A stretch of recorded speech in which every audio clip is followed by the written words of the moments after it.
नमस्कार दोस्तों, निर्जला एकादशी की कहानी। आज पांडुपुत्र भीमसेन बहुत ही उदास नजर आ रहे थे। मानो कोई बात अंदर ही अंदर कचोट रही थी। अपने मन में चल रही उथल पुथल की उधेड़ बुन से दुखी हो रहे थे और बात मन में चुभ रही थी। वैसे तो आज वह अपने इंद्रप्रस्थ के कार्यों में व्यस्त थे, परंतु उनका मन नहीं लग रहा था। अपनी गदा के एक ही प्रहार से सबको ध्वस्त करने वाले भीमसेन को ऐसी बात जिसने उन्हें सोचने के लिए मजबूर कर दिया था। इसी प्रकार सोच विचार करते आश्रम की ओर चल पड़े। वहाँ जहाँ व्यास जी तपस्या कर रहे थे, वह जाकर चुपचाप व्यास जी के चरणों में बैठ गए। व्यास जी ने सिर पर हाथ रखकर पूछा, पुत्र, इतने उदास क्यों हो? 100 हाथियों का बल रखने वाले बलशाली के चेहरे पर ये उदासी क्यों है? क्या बात है, मुझे बताओ। व्यास जी के प्रेम भरे वचन सुनकर उनके हृदय का बांध फूट पड़ा। गदगद हृदय से व्यास जी से बोले, युद्ध में गदा के एक प्रहार से विजय प्राप्त करना आसान है, परंतु अपने मन पर विजय कैसे प्राप्त करूं? एक बात शत्रु बनकर मेरे हृदय को बार बार चीर रही है, उसी का समाधान ढूंढने मैं आपके पास आया हूँ। व्यास जी बोले, ऐसी क्या बात है भीम जो तुम्हें परेशान कर रही है? भीम बोले, मैं जानता हूँ कि व्यक्ति चाहे कहीं भी रहता हो, उसे धर्म का आचरण जरूर करना चाहिए। आपने जो नीति शास्त्रों में धर्म का पालन करना बताया है, उससे ही व्यक्ति धर्म का आचरण करना सीखता है। मेरी माता ने भी मुझे यही सिखाया है। मेरे भ्राता तो धर्मराज कहलाते हैं, परंतु उनके परिवार का होते हुए भी मैं धर्म के पालन से वंचित रहता हूँ। इस बात का मुझे बहुत दुख है।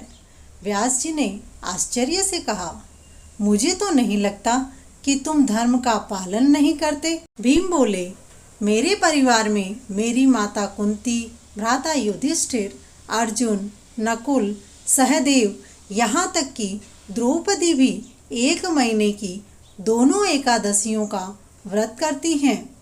भ्राता युधिष्ठिर मुझे भी एकादशी का पालन करना सिखाते हैं और मैं भी जानता हूँ कि एकादशी का पालन करना वेदों का आदेश है। परंतु इतना कहकर के भीम रुक गए। परंतु क्या? भीम व्यास जी बोले। भीम ने कहा, मैं एकादशी का व्रत नहीं कर सकता क्योंकि मैं भूखा नहीं रह सकता। मेरे पेट में वक्र नामक अग्नि हर वक्त जलती रहती है और उसे शांत करने के लिए मुझे भोजन करना पड़ता है। महीने की 2 तथा साल की 24 एकादशी मैं तो करने की भी नहीं सोच सकता। बच्चे की भांति भीम को देखकर व्यास जी हंस पड़े।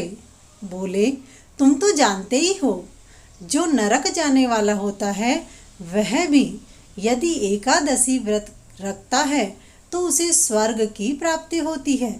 इसीलिए एकादशी के दिन अन्न ग्रहण करना वर्जित है। यह सुन भीम बच्चे की भांति आंखों में आंसू ले आए। बोले, 1 महीने की 2, 1 वर्ष की 24 एकादशी करना मेरे लिए मुश्किल है। मुझसे भूख सहन नहीं होगी। यह कहकर उनके चरणों में गिर पड़े और बोले, मैं 24 नहीं, वर्ष की 1 एकादशी करने का प्रयास कर सकता हूँ। कृपा करके मुझे ऐसा कोई एक व्रत बताइए जिससे मुझे सभी एकादशियों का फल प्राप्त हो जाए। भीम की चतुर बात सुनकर हंसकर बोले, हाँ भीम, ऐसा एक व्रत है जिससे तुम्हें वर्ष भर की एकादशियों का फल प्राप्त हो जाएगा। भीम के मन में आशा की किरण ने जन्म ले लिया और उत्सुकता से पूछा, वह व्रत कौन सा है? जल्दी से बताइए। वह बोले, ज्येष्ठ मास की शुक्ल पक्ष की निर्जला एकादशी का व्रत बहुत ही विशेष है, जिससे सभी एकादशियों का फल प्राप्त हो जाएगा। पुत्र, इसमें गलती मत करना। इस एकादशी में जल भी ग्रहण नहीं किया जाता है।